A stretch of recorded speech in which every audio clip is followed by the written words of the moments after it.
पुणे स्वारगेट अत्याचार प्रकरणातला आरोपी दत्ता गाडेला 70 तासांनंतर अटक झाली। गाडेला पकडण्यासाठी पोलिसांनी अथक प्रयत्न केले। श्वान पथकासह ड्रोनच्या मदतीने पोलिसांनी दत्ता गाडेच्या मुसक्या आवळल्या। मात्र त्याच्या अटकेनंतर आता धक्कादायक माहिती सुद्धा समोर येऊ लागलेली आहे। पाहूयात याच संदर्भातला हा एक विशेष रिपोर्ट।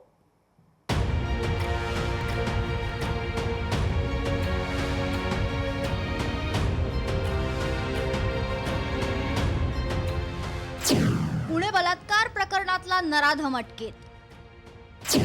शेतात लपलेल्या दत्ता गाडेला ठोकल्या बेड्या। नराधम दत्ता गाडेला अद्दल घडवण्याची मागणी। पुण्यातील स्वारगेट अत्याचार प्रकरणातील फरार आरोपी दत्तात्रय गाडे याला अखेर अटक करण्यात आली आहे। शिरूर तालुक्यातील गुनाट गावच्या शिवारात पोलिसांनी दत्ता गाडेला मध्यरात्री 1:30 वाजण्याच्या सुमारास बेड्या ठोकल्या आहेत। तब्बल 70 तासानंतर स्वारगेट येथील अत्याचारातील आरोपी पोलिसांच्या हाती लागला। आरोपी फरार झाल्यानंतर त्याचा युद्धपातळीवर शोध सुरू होता। सर्व प्रयत्नानंतर काल 1:10 सुमारास आरोपीला ताब्यात घेण्यात आलेले आहे। कोर्टात प्रोड्यूस करून त्यांचे PCR बद्दलचे इतर फॉर्मॅलिटीज करण्यात येईल।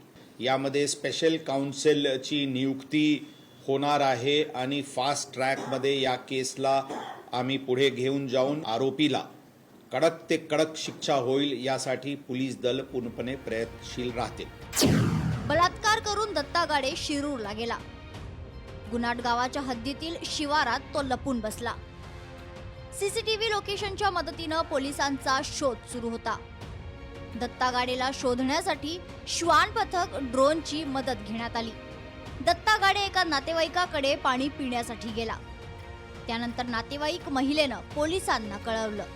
दुसरीकडे लपून बसल्यानंतर दत्ता गाडेनं 3 वेळा आत्महत्या करण्याचा प्रयत्न केल्याचं पोलिसांनी सांगितलंय।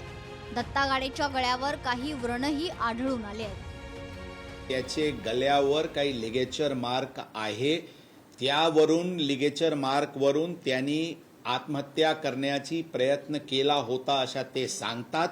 दोरी तुटल्यामुळे ते आणि तिथे लोक इमिजिएटली पोहोचल्यानंतर ते होऊ शकला नाही अशा प्रकारचे ते बातमी सांगतात। हे प्राथमिक मेडिकलमध्ये त्यांना लिगेचर मार्क त्याचे गळ्यावर दिसते। दत्ता गाडेच्या शोधासाठी पुणे पोलिसांची 13 पथकं रवाना करण्यात आली होती। तसेच पोलिसांकडून आरोपीला पकडून देणाऱ्याला 1 लाख रुपयांचं बक्षीस जाहीर करण्यात आलं। घटनेच्या 2 दिवसांनंतरही पोलिसांना आरोपी न सापडल्याने पोलिसांच्या कार्यक्षमतेवर प्रश्नचिन्ह निर्माण करण्यात आले होते। मात्र आरोपीला पकडण्यात अखेर पोलिसांना यश आलंय। आता गुनाट गावातील ज्या ग्रामस्थांनी पोलिसांना मदत केली त्यांचा पोलीस आयुक्त सत्कार करणार आहेत। अमोल धर्माधिकारी, लोकशाही मराठी, पुणे।